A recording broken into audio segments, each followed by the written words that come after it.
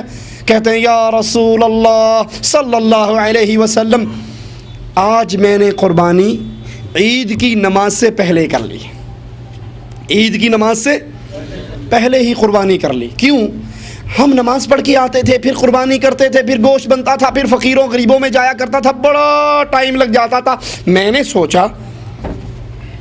سوچا آج کیوں نہ قربانی عید کی نماز سے پہلے کر لیں تاکہ گوشت بنا کے رکھ لوں اور آتے ہی سب سے پہلے میرا گوشت غریبوں کے گھر میں جائے۔ سوچو نیت اچھی ہے یا بری؟ کیوں جی، نیت کیسی ہے؟ کس کی ہے؟ شیخ صاحب کی؟ مولوی صاحب کی؟ اس کی جس کے بارے میں نبی نے کہا تھا جس نے مجھے حالت ایمان میں دیکھ لیا اللہ جنت واجب کر دیتا ہے۔ فرمایا میرے صحابی تیری قربانی، ہائے ہائے تیری قربانی نہیں ہوئی۔ حرج کیا ہے؟ سوچ تو اچھی ہے، ارادہ تو اچھا ہے، کنڈے کرنے والوں تمہاری سوچ تو اچھی ہے، حسین کے نام پہ سبیل لگانے والوں سوچ تو اچھی ہے، تیجا نامہ دسواں کرنے والوں سوچ تو اچھی ہے، لیکن یہ سوچ اگر اچھی ہوتی تو محمد پہلے بتا دیتے، اور جو محمد نے نہیں بتائی وہ اچھی ہو سکتی صلی اللہ علیہ وسلم۔ فرمایا صحابی تیری قربانی نہیں ہوئی، قربانی کرنی ہے تو محمد کے طریقے پہ چلنا پڑے گا صلی اللہ علیہ وسلم۔ حج کا سفر اللہ کے نبی آ رہے، ایک صحابی گر کے بے ہوش ہو گئے، لوگوں نے سایہ کیا ہوا، پوچھا یہ کیا ہے؟ کہا یہ جب مدینے سے چلا تھا اس نے تبھی نیت کی تھی کہ حج کا سفر ہے، نبی کا ساتھ ہے۔ کتنا مبارک سفر ہے، کتنا مبارک سفر ہے، اتنا مبارک سفر۔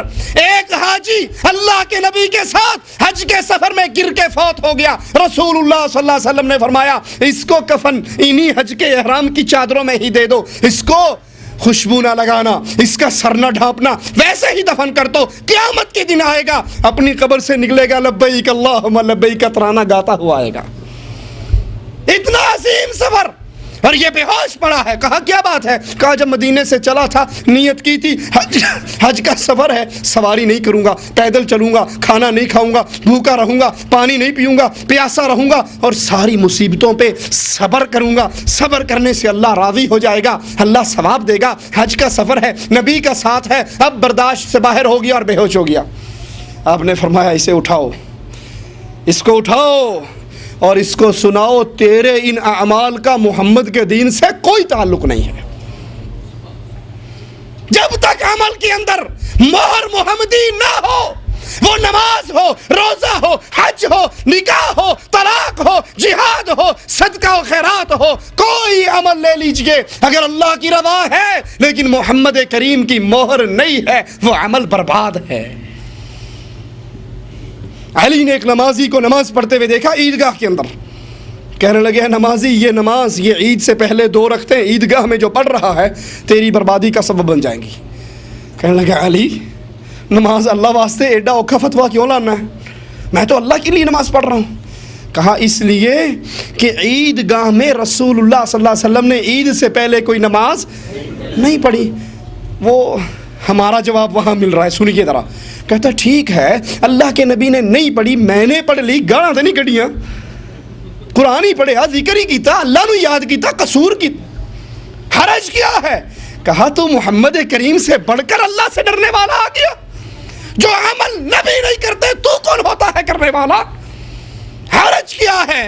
حرج یہ ہے وہ عمل برباد ہوگا جس عمل میں محمد کی مہر نہ ہو صلی اللہ علیہ وسلم۔ اپنے اعمال کو رک کر دیکھو، غور کرو، چلے لگانے والوں، شب جمعہ منانے والوں، 4 مہینے کے لیے گھروں سے نکل جانے والوں، 1 سال اور ساری عمر لگانے والوں، کیا یہ طریقہ محمد کا ہے صلی اللہ علیہ وسلم؟ قرآن خوانی کروانا، تیجا نامہ دسواں کروانا، کل اور برسی کروانا، یہ اعمال تم دین کے نام پہ کر رہے ہو، تسبیح دین کے نام پہ پھیر رہے ہو۔ کیا ان عملوں پہ محمد کریم کی مہر ہے تو مبارک ہو، اور اگر نہیں ہے